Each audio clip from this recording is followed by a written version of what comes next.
बोलती पुस्तके. ज्यांना वाचनाचा नाद, त्यांना बोलती पुस्तके घाली साद. आमचं चॅनल सबस्क्राईब करा आणि सबस्क्राईब करायला इतरांनाही सांगा. नमस्कार श्रोते मित्र हो. बोलती पुस्तके सादर करत आहे लेखक श्री दशरथ गावडे लिखित कादंबरी फेरा, प्रकरण 21. संजयला व उमेशला हॉटेलमध्ये कामाला लागून 1 आठवडा पूर्ण झाला होता. पहिल्या दिवशी तर त्यांची भयंकर केविलवाणी अवस्था झाली होती. हॉटेलमध्ये नाश्ता व जेवण मिळाल्यामुळे पोटाला आधार तर मिळाला होता, पण घडलेल्या त्या भयंकर घटनेमुळे मनात निर्माण झालेली भीती, ट्रकमधनं चोरून केलेल्या प्रवासाची हुरहुर व रात्रभरची डोळ्यातील झोप, या सर्व गोष्टींच्या जबरदस्त ताणतणावात त्यांनी कसा तरी पहिला दिवस भरला होता. त्यांची अवस्था पाहून वेटरनं त्यांना संध्याकाळी 4 ते 6 या वेळेत वरच्या खोलीत आराम करायला सांगितलं होतं. तसंच उघड्या जमिनीवर ते झोपले होते. पण गाढ झोपेत असतानाच वेटरनं त्यांना उठवून पुन्हा कामाला जुंपलं होतं. नंतर सर्व ग्राहक उठून गेल्यावर हॉटेलची साफसफाई करून व जेवून झोपायला रात्रीचे 12 वाजले होते. अंगावरची कपडे आणि टॉवेल या व्यतिरिक्त त्यांच्याकडे दुसरं कोणतंही सामान नव्हतं. म्हणून वेटरनं स्वतःची वळकट पसरून अंथरली व पहिल्या रात्री त्यांना आपल्याच वळकटीत झोपवून घेतलं होतं. तणावानं भरलेला रात्रभरचा प्रवास आणि दिवसभर उभ्यानं केलेल्या कामामुळं वळकटीत पडल्याच त्यांना झोप लागली होती. दुसऱ्या दिवशी भल्या पहाटे 5 वाजताच वेटरनं त्यांना उठवून आंघोळ करायला पाठवलं होतं. डोळ्यात अजून बरीच झोप शिल्लक राहिलेली, पण नाईलाज होता. निमूटपणे उठून दोघंही अंघोळ व चहा नाश्ता आटोपून कामाला लागले होते. वेटरनं त्यांना साफसफाईचं काम लावलं होतं. घरात कधी झाडू हातात धरून माहिती नव्हतं, पण इथं मात्र त्यांना झाडू मारण्यापासून लादी पुसण्याचं व उष्टी, खरकटी, ताटं व प्लेट्स उचलून टेबल साफ करण्याचं काम करणं भाग पडलं होतं. दोघंही अगदी निमूटपणे ते काम करत होते. परिस्थिती सगळ्यांना शिकवत असते. नवीन असल्यामुळं दोघंही हॉटेलमधल्या वातावरणाला व तिथल्या अनोळखी स्टाफला घाबरून ते कुणाशीच काही बोलत नव्हते. कुणाशी नजरही भिडवीत नव्हते. खाली मान घालून वेटर सांगेल ते काम करत होते. त्यांच्याकडे दुसरं कुठलंच सामान नव्हतं, म्हणून वेटरनं त्यांना आठवडाभर आपल्याच वळकटीत झोपून घेतलं होतं. आठवडाभर दोघांनाही रोज त्यांना निहाळलं होतं. त्यांच्या चेहऱ्यावर कसली तरी सुप्त अशी अपराधिक भीती दिसत होती. म्हणून त्यानं त्यांची चौकशी करायचं ठरवलं. एके रात्री वळकटीत झोपून घेतल्यावर त्यानं चौकशी चालू केली. तुम्ही नक्की कुठून आलाय रे? नाही म्हणजे अंगावर मळलेली कपडं, पायात चप्पल सुद्धा नाहीत, सोबत एखादी पिशवी पण नाही, असं कसं आलाय रे तुम्ही? अंथरुणात पडलेले असताना वेटरनं अचानक प्रश्न विचारल्यामुळे दोघांचीही भंबेरी उडाली. ते खूप घाबरले. दोघांच्याही अंगावर झरझरून काटा उभा राहिला. उमेशच्या हृदयात धडकी भरून तो थरथरू लागला व मुद्दाम तसाच डोळे मिटून पडून राहिला. पण विचारल्या प्रश्नाचं उत्तर तर द्यावंच लागणार होतं. आम्ही कोल्हापुरातून आलो या. संजय पटकन उठून बसला व वेटरकडे पाहत घाबरत बोलला. घाबरल्यामुळं त्याच्या तोंडातनं शब्द सुद्धा नीट निघेनात. अरे कोल्हापुरातनं बरोबर आहे, पण कोल्हापुरातनं कुठनं? गडिंगला जास ना. अरे तुझ्या गावचं नाव सांग ना. संजय बुचकळ्यात पडला. गावचं नाव विचारल्यावर उमेशच्या काळजात झर्र होऊन तो जास्तच लटपडू लागला. संजयच काय सांगतोय ते सांगू देत, असा विचार करून तो डोळे बंद करून तसाच गप्प पडून राहिला. गावचं नाव सांगितलंय आणि यांनी जर आमच्या गावाकडं कुणाकडनं तर निरोप पाठवून दिला तर काय करायचं? आबा येऊन आम्हाला पकडून नेणार आणि धू धू धुणार. पायताना सकट आणखी 4 लाथा जास्त बसणार. काय करू? सांगू की नको? नाही सांगितलं तर वेटर दादा आमच्यावर काहीतरी वेगळा संशय घेणार. त्यापेक्षा सांगितलेलंच बरं. काय होईल ते होईल. अरे सांग ना तुझ्या गावचं नाव. तेवढ्यात वेटर पुन्हा त्याला असं मोठ्यानं बोलला. यमेवाडी. संजयने घाबरून पटकन आपल्या गावचं नाव सांगितलं. संजयनं यमीवाडी बोलल्या बोलल्याच उमेशच्या अंगाचं पाणी पाणी झालं. आता संपलं सगळं, असा त्यानं विचार केला. गावचं नाव सांगायला एवढा रे का वेळ लागला? मला वाटलं तुम्ही बी आमच्याच गावाकडचा असशीला म्हणून मी भ्यालो. संजयनं चाचरस्व आडवड घेत सांगितलं. भ्यायला चोरी बिरी करून पळून आलात की काय रे? नाही नाही दादा, आईच्या नाही हो, आम्ही चांगल्या घरातले हवात. पटकन गळ्याला हात लावून संजयनं शपथेवर सांगितलं. नक्की ना? तर जर दुसरं काहीतरी कारण समजलं तर मी गप्प बसणार नाही, अगोदर सांगून ठेवतो. देवा शपथ, हे खरं आहे हो, संजयनं पुन्हा आपल्या गळ्याला हात लावत शपथेवर सांगितलं. पण मग इकडे का आलाय तुम्ही? आमच्या आबांसकट आमचं भांडण झालं. तुम्ही आम्हाला मेल्यासा असं बोलून तिने आम्हाला घरातनं बाहेर काढलं आणि मारायला आमची पाठ घेतली, म्हणून आम्ही दोघंही इकडं पळून आलोय. खरं दादा, तुम्ही हे कुणाला सांगू नको सांगू, नाही तर त्यासनी कुठनं तरी समजलं तर ते इकडे येतील आणि आम्हा दोघांची बी हाडं बुकणा करतील. मी नाही कुणाला सांगत, पण तुम्हाला इथे कामाला लागून आठवडा झाला आहे, तरी पण तुम्ही कोणाशी बोलत नाही, काही नाही, गप्प गप्प असता. कसली भीती आहे का तुमच्या मनात? नाही नाही दादा, आम्हाला हे सगळं नवीन आहे हो, आमचं हे पहिलंच काम आहे आणि आम्हासनी कुणाची वळीक बी नाही, म्हणून भिवून आम्ही कुणासंगत बोलत नाही. वेटरनं आणखी खोदून खोदून प्रश्न विचारले, पण संजयनं त्याला काहीच कळू दिलं नाही. झोप लागल्याचं नाटक करून उमेश धडधड त्या हृदयानं डोळे बंद करून सर्व ऐकत पडला होता. आपल्याला वेटर दादानं प्रश्न विचारले तर काय सांगायचं? त्यांना आपल्याकडनं खरं काढून घेतलं आणि आपल्या गावाकडे कळवलं तर आबा आम्हाला गावाला नेऊन तूड तूड तुडविणार, मारून मारून हाड खिळखिळी करणार. या विचारानं त्याची पाचावर धारण बसली. संजयनं सांगितलेलंच आपण पण सांगायचं, असं मनात ठरवून तो त्याचं बोलणं लक्ष देऊन ऐकू लागला. संजय मात्र खोटं बोलावं पण नेटानं बोलावं या म्हणीप्रमाणे नेटानं बोलत होता. तीच तीच उत्तरं आल्यामुळे वेटरनं त्यांच्यावर थोडासा विश्वास ठेवला. तरी पण त्यांच्याकडनं आणखी माहिती काढण्यासाठी तो पुन्हा त्यांना प्रश्न विचारू लागला. शाळा शिकलाय की ढोरच राखत होता गावाकडे? नाही नाही दादा, शाळा शिकलोय किंवा आम्ही दोघं बी 9वीत शिकत होतो. कारण घरात आबांसकट भांडण झालं म्हणून रागासारखं मधनं शाळा सोडून इकडं पळून आलोय आम्ही. आणि तू रे, असा सुंब्यासारखा गप्प का पडून आहेस? काय बोलत का नाहीस? वेटरनं उमेशच्या दंडाला धरून हलवत असं मोठ्या आवाजात विचारल्यावर तो ताडकन उठून बसला. त्याच्या अंगावर सरसरून काटाच उभा राहिला. घाबरून त्याच्या तोंडातनं शब्दच निघेना. काय बोलायचं त्याला काहीच सुचेना. तो संजयसारखा दृढ मनाचा व धीर स्वभावाचा नव्हता. त्यामुळं भीतीनं त्याची छाती धडधडू लागली. छाती फुटते की काय असं त्याला वाटू लागलं. तू तू तू उमेश बोलण्याचा प्रयत्न करू लागला. तू तू तू तू काय करतोयस रे? की कबड्डी खेळतोयस? नाही नाही, तुम्ही दोघेजण बोलले असं म्हणून मी गप्प पडलो, या झालं. हे बघा, तुमची दया आली म्हणून मी शेठला सांगून तुम्हाला कामावर ठेवून घेतलं आहे.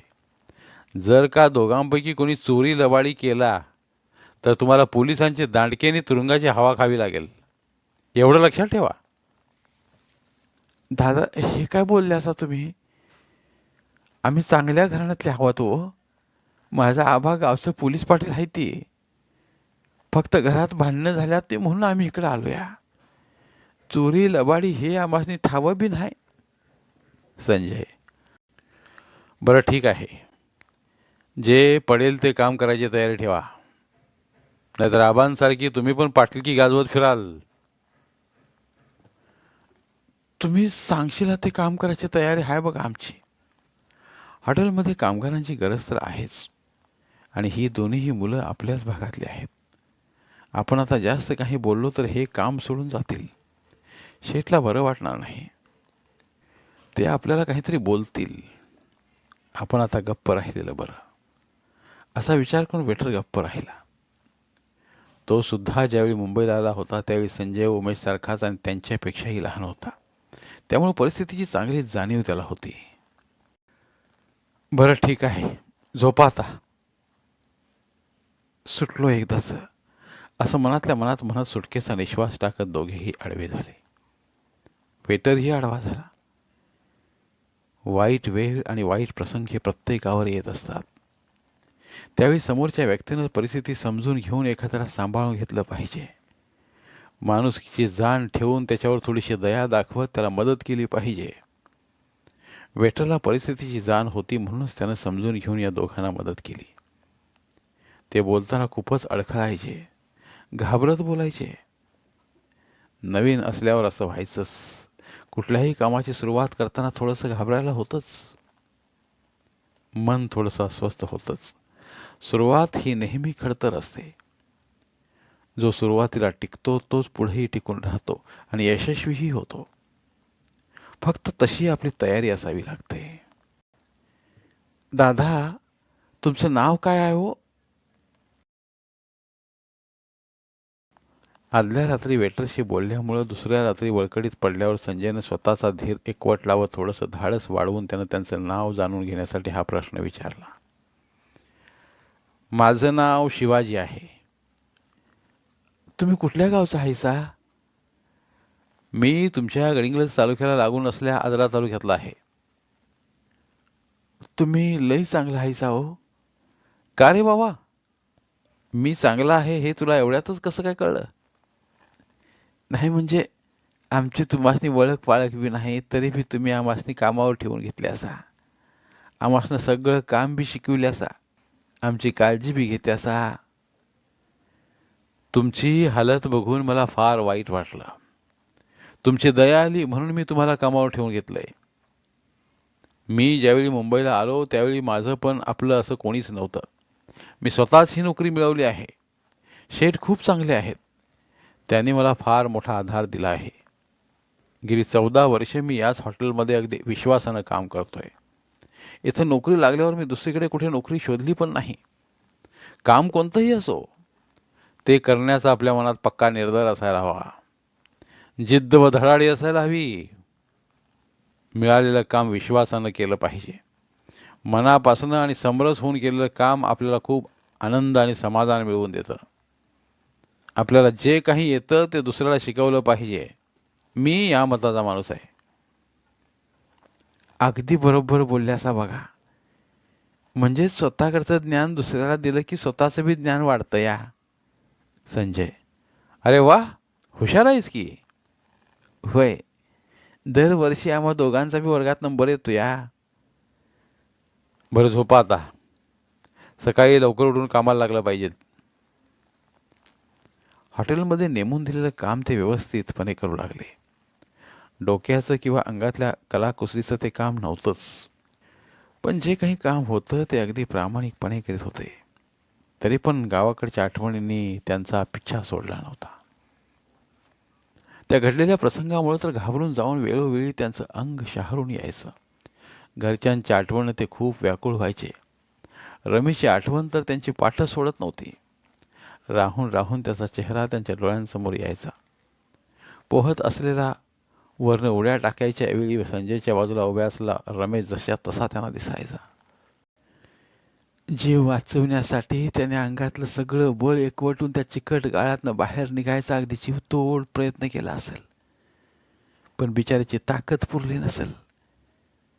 श्वास घेण्यासाठी तळमळला असेल, पण मिनिटभरातच त्याचे सगळे प्रयत्न फोल ठरले असतील.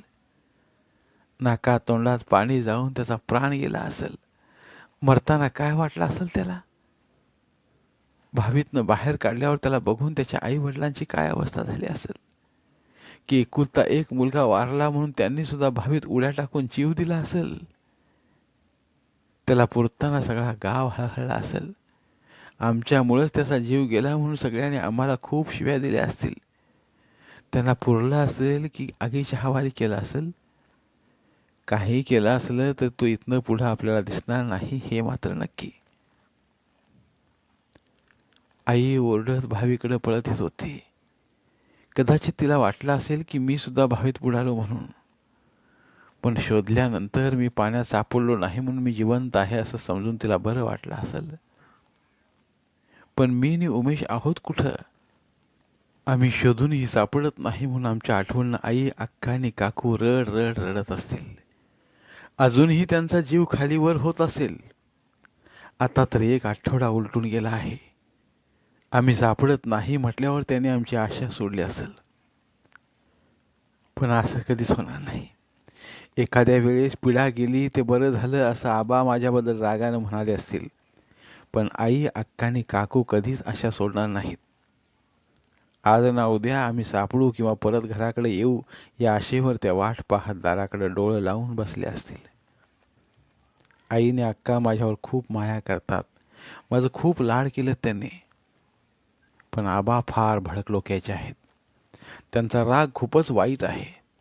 त्यांच्या रागाची प्रचिती मला वेळोवेळी आलेली आहे. खरं म्हटलं तर त्या दिवशी माझ्याकडनंच फार मोठी चूक झाली. माझ्याच अंगातला किडा वळवळला आणि डोक्यात पोहायला जायची कल्पना आली. माझ्या अक्कानं तळमळीनं सांगितलेलं ऐकून अभ्यास करीत गप्प घरात बसलो असतो तर पुढचे हे सगळे दुःखी व भीतीदायक प्रसंग तरी टळले असते. शाळेचं काय होणार? पुढच्या वर्षी 10वी आहे. या प्रसंगामुळे 9वीचं वर्ष फुकट जाणार. काय होतंय ते होऊ देत. वर्ष फुकट गेलं तर जाऊ देत. आबांचा राग शांत होऊ देत, अगर न होऊ देत. पण आता एवढ्या लवकर गावाकडे जायचं नाही. काही माहिती नसताना नशिबाच्या भरोश्यावर जीवावर उदार होऊन उमेशला माझ्यासोबत घेऊन या मुंबईत आलोय. नशिबानं हॉटेलमध्ये काम पण मिळालं. राहण्याची सोयसुद्धा झाली. सगळं जीवन देवाच्या आणि देवाच्या हवाली केलंच आहे. काय होईल ते होईल. मी जर त्यावेळी माझ्या आबांच्या हातात सापडलो असतो तर त्यांनी मला मारून मारून जन्माची अद्दल घडविली असती. घरासमोरच्या चिंचेच्या झाडाला बांधून घालून जीव जाईपर्यंत मारला असतं त्यांनी. दोन्ही हाताने बोंबाळलो असतो तरी सुद्धा सोडलं नसतं. त्यांचा मार चुकवण्यासाठीच आम्ही इकडे पळून आलो आहोत. हॉटेलमध्ये काम पण मिळालं. तुर्तास इथला राहायचा आणि खायचा तरी प्रश्न सुटला. मी तरी किंवा संजयनं तरी आमच्या बाप जन्मी कधी घरातला इकडचा तांब्या उचलून तिकडे ठेवला नव्हता. पण इथं मात्र सगळी कामं करतोय.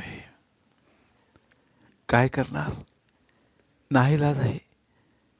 घरातल्या सर्वांनी आम्हाला शेतात, भावीत, मामाच्या मुदगावात, गावातल्या मामांच्या घरात, गावातल्या आणि परगावच्या मुलांच्या घरात सगळीकडे शोधलं असेल.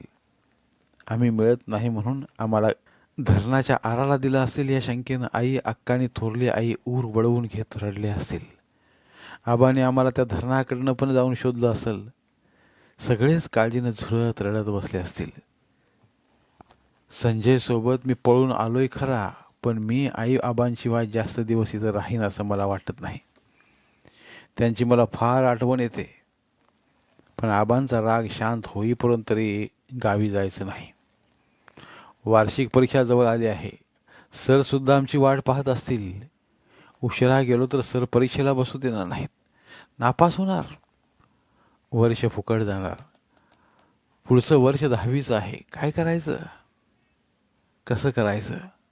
पुढं काय होणार आहे कुणाला ठाऊक. नशीब कुठं घेऊन जाणार आहे मला काय माहीत. दोघांच्याही मनात भीती आणि दुःख अगदी खचून भरून राहिलं असल्यामुळे आता रोजच त्यांच्या मनात सतत असे विचार येत होते. दिवसभर कामात वेळ निघून जायचा, पण रात्रीच्या वेळी रमेशच्या आठवणीनं दोघांच्याही अंगाचा थरकाप उडायचा. त्याच्या व सर्वांच्या आठवणीनं त्यांना दुःख आवरत नव्हतं. कोणालाही कळू नये म्हणून अंतरुणात तोंड खुपसून ते रोज रड रड रडायचे. त्यांना झोपसुद्धा नीट लागत नव्हती. त्या प्रसंगामुळं मागचा पुढचा विचार न करता ते गाव घर सोडून पळून आलेत. त्यांचं वय तरी काय? खेळण्या बागडण्याच्या वयात घडलेला हा प्रसंग. वडील मारणार म्हणून फक्त संजयने एवढा मोठा निर्णय घेतला. कधी काळी सुहासनं सांगितलेलं मनात ठेवून फक्त अंगावरच्या कपड्यांनिशी ते कुठल्या तरी एका दूरच्या प्रदेशातनं चोरून ट्रकात बसून मुंबईत आलेल. आता परत जायचं म्हटलं तर गाव कुठल्या दिशेला आहे व कुठनं आणि कसं गावाकडे जायचं हे सुद्धा त्यांना समजणार नाही. अशा एका अज्ञात स्थळी ते आलेले आहेत. भविष्याचा तर पत्ताच नाही. दोघंही आपल्याच गावाकडचे आहेत म्हणून शिवाजी त्यांना सांभाळून घेऊ लागला. दोघंही सुरुवातीपासूनच शिवाजीला दादा दादा म्हणून बोलवत होते, पण त्याचं नाव समजल्यावर त्याला शिवाजीदा असं बोलावं लागले. शिवाजीलाही ते बरं वाटायचं. धन्यवाद. उर्वरित कादंबरी पुढील भागात.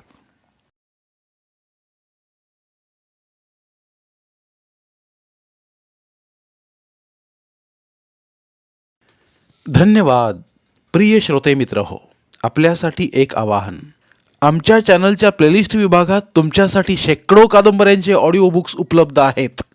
तिथे प्रत्येक कादंबरीचे सर्व भाग एकत्रित मिळतील. त्यामुळे सध्या सुरू असलेल्या क्रमशः कादंबरीच्या पुढील भागासाठी वाट पाहण्याची गरज नाही. तुमच्या वेळेनुसार तुम्ही संपूर्ण कादंबरी सलगपणे ऐकू शकतात आणि साहित्याचा आस्वाद घेऊ शकता. कृपया आमच्या चॅनलच्या होमपेजवर जाऊन प्लेलिस्ट चेक करा आणि तुमची आवडती कादंबरी निवडा. धन्यवाद.